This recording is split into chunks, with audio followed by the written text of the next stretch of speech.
A yau, kowa ya iya rubutun Hausa, amma ba kowa ne ya san ƙa'idojin rubutun Hausar ba. Ga wasu kurakurai da gyara ga masu rubutun Hausa. Ita ce ko itace. Sau da yawa wasu na haɗe ita da ce, wanda zai bayar da kalmar itace. Ita wakilin suna ne, kuma duk kalma mai cin gashin kanta ba a haɗe ta. Haɗa kalmomi biyu zai iya bayar da wata kalma ta daban ga mai karatu. Ga misali, ya yi ba yayi ba. Ya wakilin suna ne, yi aikatau ne. Don haka kalmomi ne guda biyu. Kama a jimla, ya yi wahala.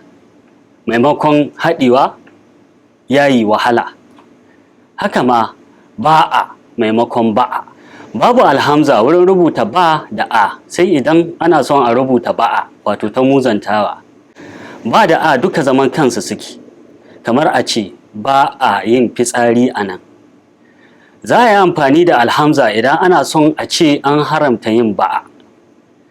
Kyawun rubutu dai shine kwalliyar harshe. Galibi idan rubutun Ingilishi ne mukan yi ƙoƙarin kaucewa kuskure don kada a yi wa mutum wato dariya.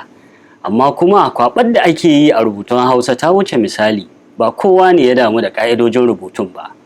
Zan ci gaba da fito da waɗannan misalan domin inganta rubutun Hausa, sai ku ci gaba da bibiya insha Allah.